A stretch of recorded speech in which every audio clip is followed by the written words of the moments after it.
Halo semuanya, perkenalkan nama saya Theophilus Iglesias Triadi dari kelas 12 IPA 4. Hari ini saya akan melakukan praktikum kimia, yaitu membuat baterai buah dari jeruk nipis. Oke, alat dan bahan yang dibutuhkan dalam praktikum membuat baterai buah dari jeruk nipis ini adalah: yang pertama, ada 4 buah jeruk nipis. Yang kedua, ada 1 buah lampu LED kecil. Yang ketiga, ada 4 buah koin tembaga atau koin kuningan. Yang keempat, ada 4 buah paku. Yang kelima, ada 5 buah kabel penjepit buaya. Yang keenam, ada talenan yang nantinya akan berfungsi sebagai alas pada saat kita memotong jeruk nipisnya. Dan yang ketujuh, ada 1 buah pisau untuk memotong jeruk nipis pada saat praktikum nanti. Sebelum melakukan praktikum, saya akan menjelaskan terlebih dahulu bahwa sebenarnya bahan utama pada praktikum kali ini ada 3, yaitu jeruk nipis, koin tembaga, dan juga paku. Di mana jeruk nipis akan berfungsi sebagai elektrolit, dan air jeruk nipisnya yang akan berfungsi sebagai cairan elektrolit. Kemudian, koin tembaga dan paku akan berfungsi sebagai elektrode, di mana pada paku akan mewakili seng pada baterai dan juga akan mewakili anoda atau kutub negatif. Sedangkan pada koin tembaga akan mewakili tembaga pada baterai. Mengapa demikian? Karena koin ini kan dari kuningan, kemudian bahan utama dari kuningan itu adalah tembaga, sehingga koin ini mewakili tembaga pada baterai dan juga akan berfungsi sebagai katoda atau kutub positif. Dengan demikian, ketiga bahan ini maka tergolong ke dalam baterai sel volta, karena ketiganya memanfaatkan reaksi kimia untuk menghasilkan arus listrik. Oke, sekarang kita akan masuk ke praktikum yang sesungguhnya. Maka pertama yang harus kita lakukan adalah kita akan membelah jeruk nipisnya, sehingga nantinya akan terdapat celah di jeruk nipis untuk dimasukkan koin. Kita akan membelah seperti ini.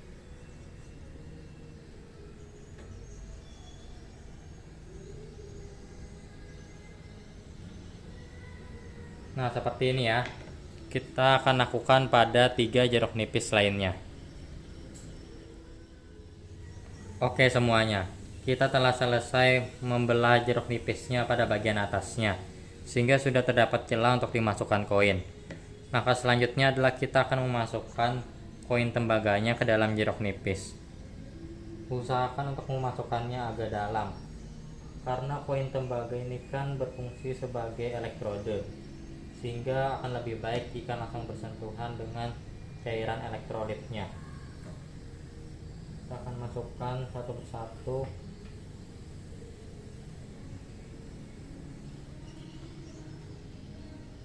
Nah, setelah selesai kita masukkan satu persatu, maka langkah selanjutnya adalah kita akan menancapkan paku ini ke dalam jeruk nipisnya. Tapi dengan syarat paku ini tidak boleh bersentuhan dengan koin tembaganya, sehingga pakunya ditancapkan di sampingnya. Karena kalau sampai bersentuhan maka lampunya tidak akan menyala. Seperti ini, kita tancapkan ke keempat jeruk nipisnya.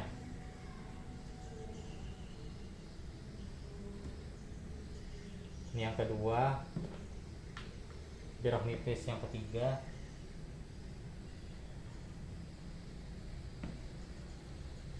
dan jeruk nipis yang terakhir.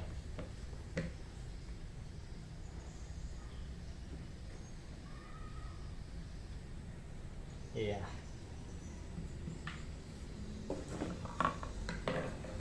Dan ini dia 4 jeruk nipisnya. Bisa kita lihat di sini bahwa pada praktikum kali ini jeruk nipisnya berfungsi sebagai elektrolit, kemudian paku berfungsi sebagai anoda atau kutub negatif, dan koin tembaga berfungsi sebagai katoda atau kutub positif. Jadi seperti itu.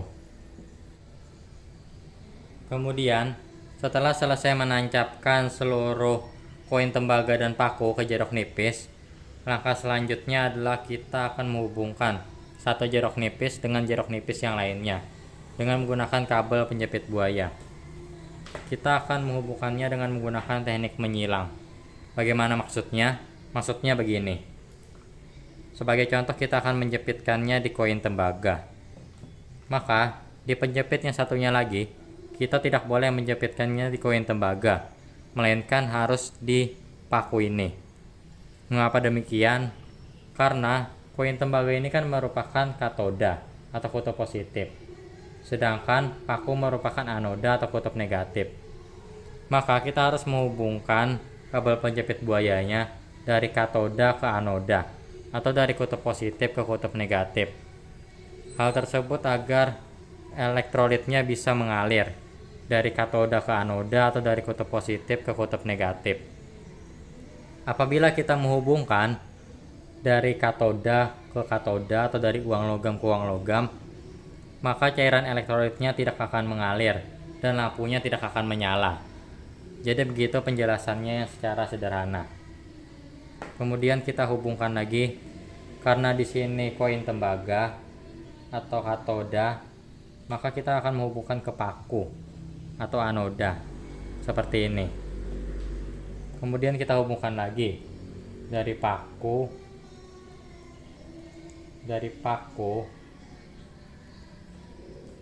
ke tembaga.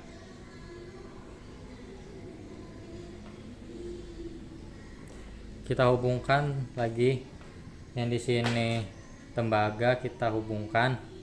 Ujungnya ini kita diamkan saja karena nanti sebagai kutub untuk menghubungkannya ke lampu. Ini juga. Jadi bentuk rangkaiannya harus seperti ini, di mana nantinya akan terbentuk dua kutub, yaitu kutub positif dari koin tembaga dan kutub negatif dari paku.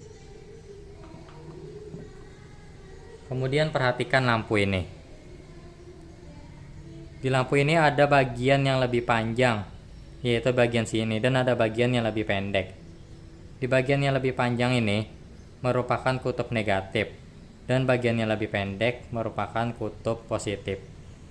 Kita akan menghubungkan dari sini ke kutub, karena ini kutub positif, kita akan hubungkan ke kutub negatif, yaitu ke bagian yang lebih panjang ini. Kita akan hubungkan seperti ini. Kemudian ini kan kutub negatif, maka kita akan menghubungkannya ke kutub positif, yaitu ke bagian yang lebih pendek ini. Kita akan coba apakah akan menyala atau tidak. 3, 2, 1. Dan ya, lampunya menyala. Saya akan coba matikan lampu dulu supaya lebih terlihat jelas.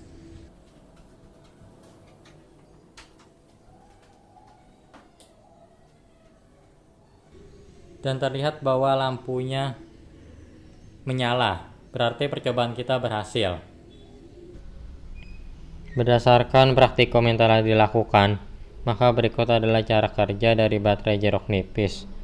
Yang pertama, elektron akan mengalir dari elektrode Fe atau paku ke elektrode Cu atau koin tembaga, yang disebabkan logam Fe dari paku melepaskan elektron. Ini artinya logam Fe dari paku mengalami oksidasi dan berubah menjadi ion fero atau Fe2+. Dan kalau ditulis reaksi kimianya adalah sebagai berikut, di mana Fe akan mengalami oksidasi menjadi Fe2+ ditambah 2 elektron. Nah, elektron yang dilepas oleh elektrode Fe pada reaksi ini akan ditangkap oleh ion tembaga atau Cu2+. Dan selanjutnya akan terjadi reaksi reduksi dari Cu2+ menjadi logam tembaga yang mengendap. Berdasarkan peristiwa yang saya jelaskan tadi, maka reaksi kimianya dapat ditulis sebagai berikut, di mana Cu2+ akan mengalami reaksi reduksi dan melepas 2 elektron, sehingga menjadi Cu saja. Cu inilah yang menjadi logam tembaga yang mengendap. Kemudian, elektron yang dilepas oleh Fe atau logam besi tersebut ditangkap oleh Cu2+ dan bergerak melalui penghantar, yaitu kabel penjepit buaya yang menimbulkan arus listrik. Arus listrik ini akhirnya dimanfaatkan untuk menyalakan lampu LED yang terpasang di antara logam Fe dan Cu.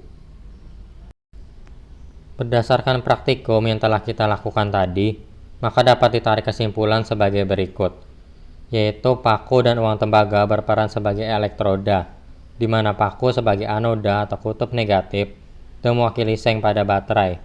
Sementara itu, koin tembaga menjadi katoda atau kutub positif dan mewakili tembaga pada baterai. Kemudian, kedua elektroda dipisahkan oleh cairan elektrolit yaitu jeruk nipis. Reaksi ini sama seperti yang terjadi pada baterai, sehingga jeruk nipis apabila dipasangkan dengan elektroda yang tepat dapat menjadi sel volta atau baterai yang menghasilkan arus listrik untuk menyalakan lampu.